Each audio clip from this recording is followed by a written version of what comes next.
नमस्कार मित्रमैत्रिणींनो. काल पुण्यामध्ये कॉकरोच जनता पार्टीचं खूप मोठं आंदोलन झालं.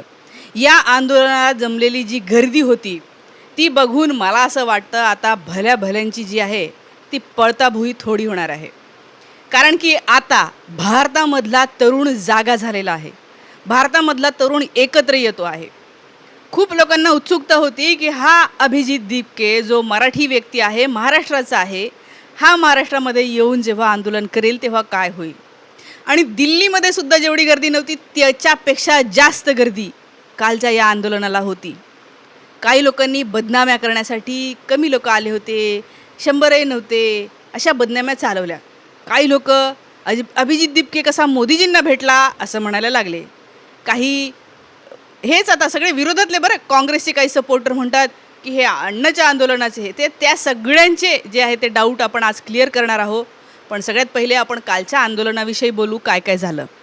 आता ही जी गर्दी आहे तुम्हाला इथे दिसत आहे, मी प्रवासात होती आणि मला खरं तर खूप इच्छा होती जायची, पण मला जाता आलं नाही. अजूनही मला वाईट वाटतं की मी पुण्यामध्ये तर जायलाच पाहिजे होतं, पण खूपच अशा काही गोष्टी आल्यात की मला नाही जाता आलं. पण तिथून जे काही बातम्या आल्या, फुटेज आले, जे माझे अनेक मित्रमैत्रिणी तिथे जाऊन आले, त्यांनी जे सांगितलं, त्यांनी जे व्हिडिओ पाठवले, ते पाहून मला कळतं आहे की हे आंदोलन काल जे पुण्यामध्ये 2-3 तासासाठीच एकत्र आलेले ही जी मुलं होते, यांनी जे आहे ते खूपच जे आहे ते मला असं वाटतं सरकारला मोठा संदेश दिला आहे. कोण कोण आलं होतं तर तुम्हाला हे बघा स्टेजवर इथे दिसत आहे. अभिजित दीपके आहे, त्याच्यानंतर सोनम वांगचुक लद्दाखवरून पुण्यामध्ये आले या आंदोलनासाठी. त्याच्यानंतर इथे असीम सरोदे आहे, विश्वंभर चौधरी दिसत आहेत, अनेक आपले मोठे मोठे महाराष्ट्रामधले राजकीय विश्लेषक असतील, राजकारणावर बोलणारे असतील, आजच्या परिस्थितीसंबंधी बोलणारे असतील, अनेक लोक या ठिकाणी आलेले होते. सगळ्यात महत्त्वाचं म्हणजे हे तर मोठे लोक जाऊ द्या, समोर जी गर्दी होती ती गर्दी प्रचंड होती. एक गोष्ट मला खटकली की स्टेजवर तिथे मुली दिसत नाही आहे, महिला दिसत नाही आहे, 50% पॉप्युलेशन असलेल्या. पण ठीक आहे, आता आंदोलनाच्या वेळेला घाईगडबडीत काय झालं काय नाही, समोर काय म्हणजे आपल्याला नाही माहिती. पण येस, हे जे झालं, जो संदेश गेला आहे तो खूप चांगला होता. आता हा जो आहे व्हिडिओ, अभिजित दीपके या ठिकाणी बोलतो आहे. काय म्हणतोय तो?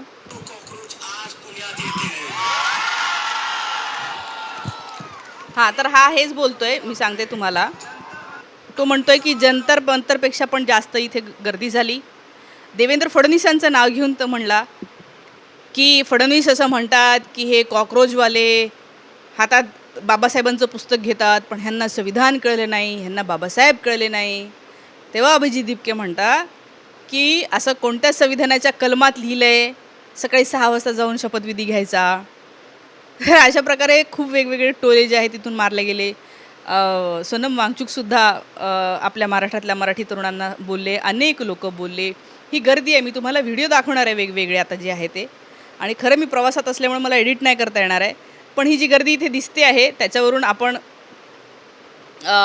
काही अंदाज लावू शकतो की काय प्रकारे या ठिकाणी जे आहे ते काल गोष्टी झाल्या. महाराष्ट्रामध्ये इतक्या क्लोज्ड याच्यात तुम्ही जर का पुणे विद्यापीठ पाहिलं असेल, सावित्रीबाई फुले पुणे विद्यापीठ, ते विद्यापीठ रस्त्यावर नाही आहे. ही जी जागा आहे म्हणजे विद्यापीठाचा परिसर हा रस्त्यापासून आतमध्ये खूप पायी चालत जावं लागतं. तर इतकं ते लोक चालत आलेत. अनेक लोक सांगली, सोलापूर, इकडून तिकडून आलेले होते, विदर्भातून पण आलेले होते की महाराष्ट्रात पुण्यात असं आंदोलन होतं आहे म्हणून. वेगवेगळ्या लोकांच्या बाईट्स तुम्ही पाहिल्या असेल तर तुमच्या लक्षात येईल. आता हे लोक कशासाठी आलेले आहेत आपल्याला माहिती आहे.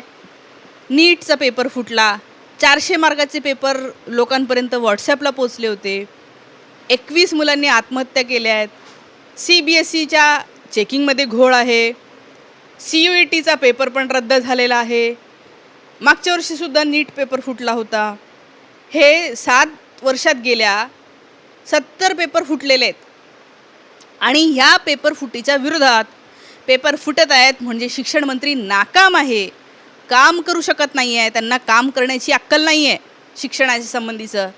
आणि म्हणून अशा मंत्र्याची गरज नाही, अशा मंत्र्यांना काढून टाका, राजीनामा द्या, ही मागणी करण्यासाठी हे इथे आलेले होते. तरी या लोकांना काही लोक म्हणतात हे अराजक आहे, हे काय टेररिस्ट आहेत, हे नक्षलवादी आहेत. काही लोक म्हणायला लागले की हे अण्णाच्या आंदोलनासारखं होऊ शकतं, यांच्यावर जास्त विश्वास ठेवू नका.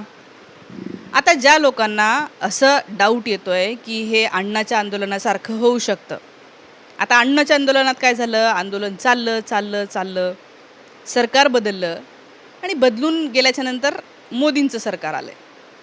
त्याच्यानंतर देशाच्या अनेक गोष्टी निगेटिव्ह व्हायला लागल्या, अधोगतीला लागल्या. आता आर्थिक अवस्था प्रचंड वाईट आहे, सोनं विकावं लागत आहे RBIला, भारतीयांनी सोनं खरेदी करू नका सांगावं लागतं आहे, दररोज महागाई वाढत आहे, लोन काढलं आहे, जेवढं लोन नव्हतं त्याच्यापेक्षा कितीतरी तिप्पट लोन जास्त काढलं आहे.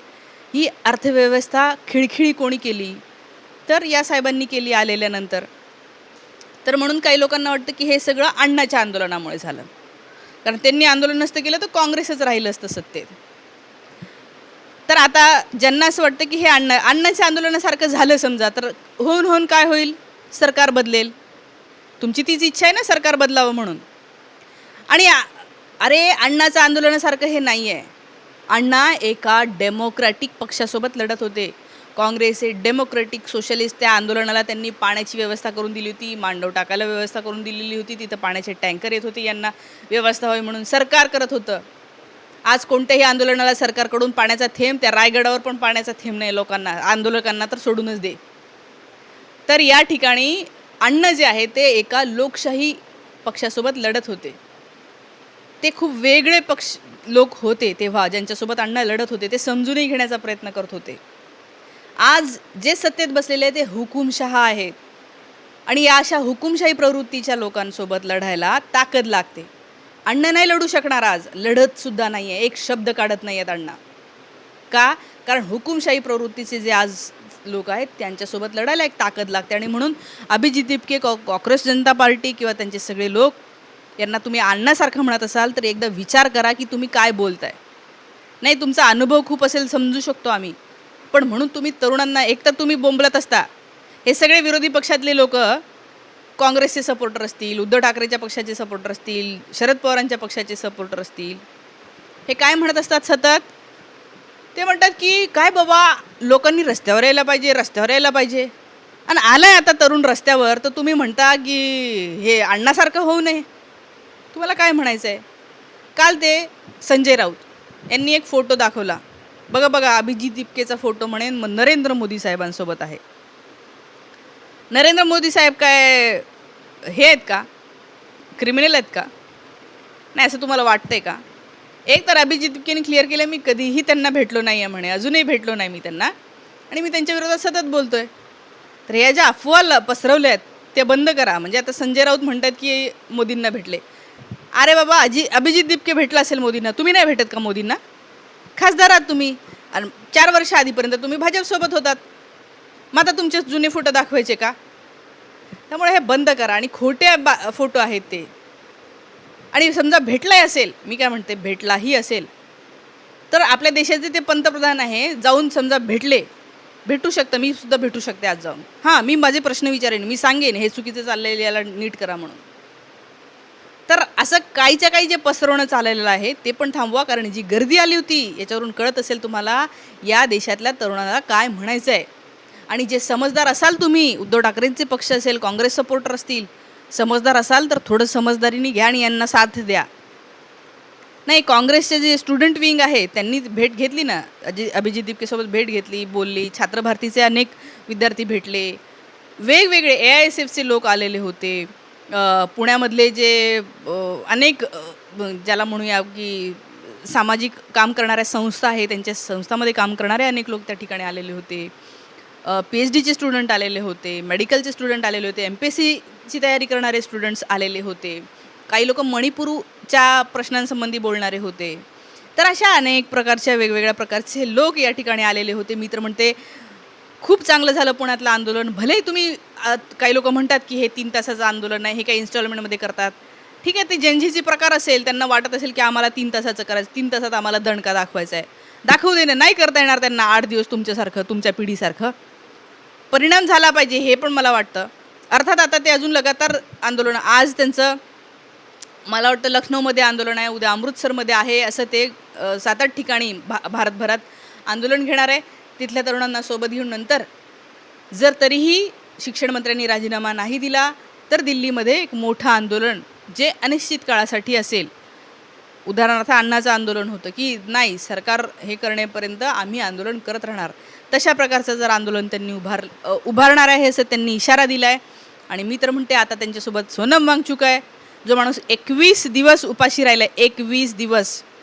सोनम वांगचुक यांचे वडीलसुद्धा लडाखसाठी उपोषण केलेलं आहे. त्यांनी सगळ्यात जास्त काळाचं उपोषण सोनम वांगचुक यांच्या वडिलांनी केलेलं आहे.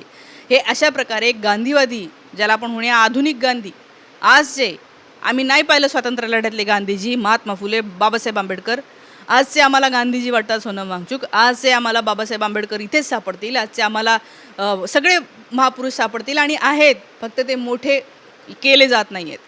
तर ते करण्याचं, ते दाखवण्याचं काम आपण आपल्या चॅनलवरून करत राहू. या सगळ्या गोष्टींबद्दलच्या तुमच्या प्रतिक्रिया मला सांगा. तुम्ही आंदोलनाला गेले होते का? तुम्ही काय चित्र पाहिलं? अनेक लोक म्हणाले की कचरा झाला, सगळं बॉटल बिटल टाकले होत्या पाण्याच्या, पण खूप लोकांनी ती स्वच्छता केली की आपण आंदोलन केलं तर आता इथे कचरा नको म्हणून डस्टबिनमध्ये गोष्टी टाकल्या, काही लोकांनी बॅगमध्ये टाकल्या, घेऊन गेले, दुसऱ्या ठिकाणी नेलं. तर खूप चांगला चेहरासुद्धा पाहायला मिळाला. अत्यंत शांततापूर्ण आंदोलन झालं होतं.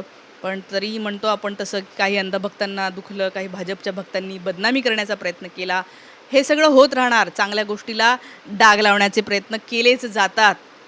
पण म्हणून मी तर म्हणते की अत्यंत चांगली गोष्ट आहे आणि आता काहीतरी पॉझिटिव्ह घडतंय देशामध्ये आणि घडेल अशी इच्छा आहे. तर आज इथेच थांबते. Thank you so much.